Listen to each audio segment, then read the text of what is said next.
Well, hello and welcome to the Wednesday edition of glennzb TV, the show that puts glennzb into your TV. We start today by discussing North Korea. Now, North Korea is kind of the Nigel No-Mates of the world in a lot of ways. Quite friendly with China, reasonably good terms with Russia, and not so much with every other damn country. And, you know, now that they've done their third nuclear test and it's gone well, and it's like miniature nukes or something that can go into a missile, it's a bit like the Hangover movie. The bearded guy on the Hangover movie, where they try to be nice to him for quite some time, but sooner or later, you wake up with a face tattoo that you didn't really want. And at that point, I think China goes, I don't want this face tattoo, I don't think I can be your friend anymore. So, North Korea, I don't even know what you're doing. Nuclear weapons, they're so last century, everybody knows that if you want to take over the world now, you just come up with a dance that goes like this. Like South Korea, right? That's what they did, worked for them. Idiots.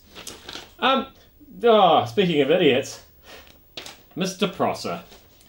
So, if you're a young male, and you're a Muslim, or you look like a Muslim, or you come from a Muslim country, don't travel on any of the West's airlines. This is according to New Zealand First MP Richard Prosser.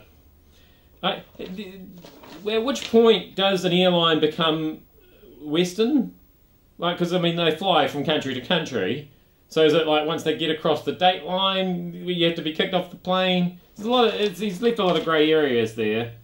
I was going to do a learning geography through current events thing here because he mentions a country called Wagistan here, but I couldn't find that country.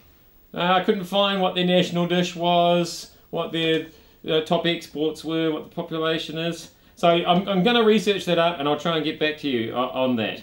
It's surprising, really, isn't it, that Prosser's turned out to be so racist, given that he's in a party who's run by this guy, who's so, you know, accepting of other people's differences and welcoming of people from other cultures.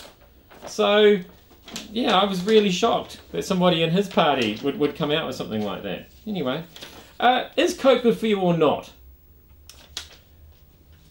Because the coroner says that Natasha Marie Harris, who died at age 31, she died of Coke addiction, basically. Drank too much Coke because she was drinking up to 10 litres a day. Now, on the other hand, Coke says, no, not true, Coke can't kill you. So I've conducted a little test. I've got a glass of Coke here, and overnight I put a nail, a $2 coin, and an entire set of false teeth into this glass, and as you can see quite clearly this morning, they've all completely disappeared. Oh, hang on, what else is in here? Oh, is that Winston Peters? Yes, I guess there are some things that you just can't kill, no matter how hard you try. Oh, and we'll finish with this. Shock news. New Zealand's television stars won't be getting any gongs this year, with TVNZ pulling the plug on the New Zealand Television Awards. Are you as shocked about this as I am? Who knew that New Zealand had television awards? I've never heard of that before. Anyway, that was the Wednesday edition of glennzb TV. Thank you so much for having me and your tally. Winston, you're so good. Burn, damn you! Burn!